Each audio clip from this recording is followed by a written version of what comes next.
Hey, what's going on everybody? It's Wilhelm Scream and welcome back to another day in Destiny 2 for some more Destiny 2 news and Beyond Light Season of the Splicer intel. And in this video we're going to be taking you through the Grandmaster Nightfall for this week, which is the Insight Terminus. The Nightfall reward for this week is the Hung Jury Scout Rifle, and if you get it done on Grandmaster, of course, you can get the Adept version. Hung Jury is pretty good. The Insight Terminus has been around for quite a while, so there are a few glitches and cheeses that you can utilize to hopefully get your Grandmaster and possibly another completion for your Conqueror seal. But before we get into all that information, I just want to remind everybody I'm still doing the giveaway on my YouTube channel. The next one will be at 50,000 subscribers.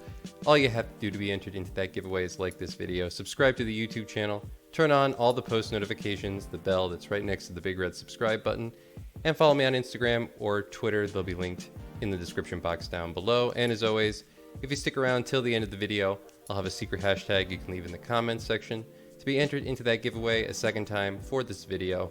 And remember, those secret hashtags stack between all videos, so if you haven't done this on a previous piece of content on this channel, why not go back, check out another video, and of course, do it again. Before we get too far into the video, there's a few shoutouts I'd like to give.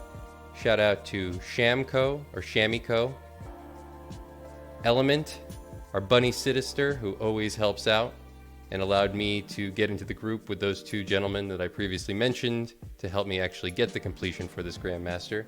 And a shout out to Bomber, who also was running many Grandmasters with us over the course of the last week, and I think, though we didn't complete it, even gave a run for this as well.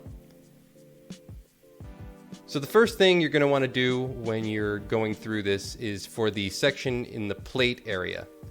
As you can see, there is a tower you can jump on. You get a lot of champions in this section. For some reason, we actually got 4 sets of champions rather than 2. I don't know if that's because we killed everything too quickly or what, but in any case, you can use that tower to jump up on top of the statues that surround the plate. This will at least leave one person alive. It also gives you a really good vantage point where you can take care of the champions, which I believe will be unstoppable champions. I was using a Wither Horde, which does quick work of them, and we had somebody using an Anarchy. The next section that's probably going to give you the most trouble is the portion where you have to defeat the champions in order to get them to drop the nodes that you will then insert into the wall. For my fire team, we used 2 wells as well as a stasis warlock, though I did do another run where we were running 2 titans with Ursa Furiosa, and that seemed to work out pretty well as we were able to generate a lot of orbs and keep the supers going. For that run, we were actually more towards the exit point of the spawn of adds to the right of us here, but with the warlocks, we were just staying towards the entry area and using this one little lip for cover. A lot of people don't know that if you crouch and then smart scope, you can actually peek over any ledge while you're crouched, and that's what I was doing a lot. It's a fairly good hold point, so I would suggest you just hang out there and burn down the adds as much as possible.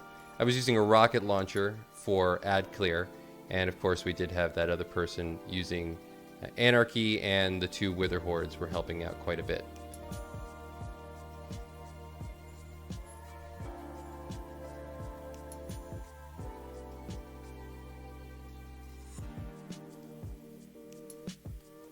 Now, if you're just going for a 100k run, it's not necessary that you do this for the Grandmaster, but if you shoot all the enemies and the Hydra that are sitting on the final boss plate before you actually enter the boss zone, you can actually get points for all the kills, as the Hydra will kill all the Minotaurs and you'll get points for all of them, at least all the ones that you shoot. For the final boss area, there's a few places that you can actually hide out. One is to the left here behind this rock. This will protect you from boss damage for the most part, including the one where it shoots you up into the air. And for the final plate, it might be good to have at least one player hide out back there after they've, say, dropped a well. You can also hide out behind this rock, though you will still get quite a bit of splash damage, though it does give some protection. For the most part, I was hiding out to the left just because there's so many rocks on that side and it gives fairly good cover because you are going to have some teammates die. This zone between these two rocks is pretty good.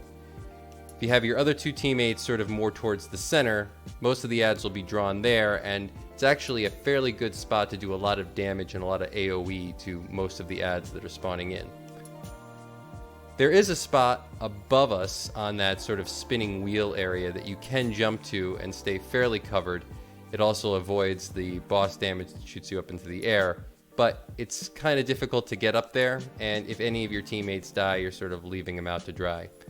The only other spot that you can really hang out for the first plate is this area behind this one particular ledge.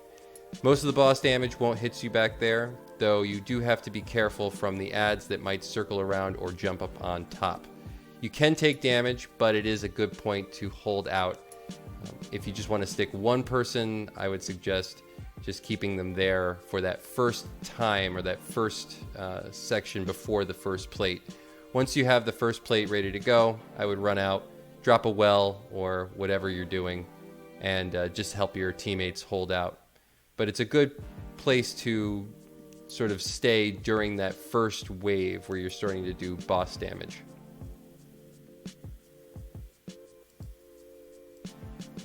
Hopefully you found this information helpful, and hopefully it'll help you get another Grandmaster done for this week and for your Conqueror seal. Once again, big shout out to all those names that I mentioned.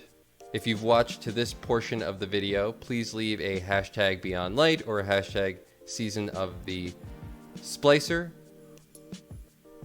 or a hashtag Insight Terminus in the comments section down below. And as always, I am Wilhelm Scream. Of course, we will see you in the next video.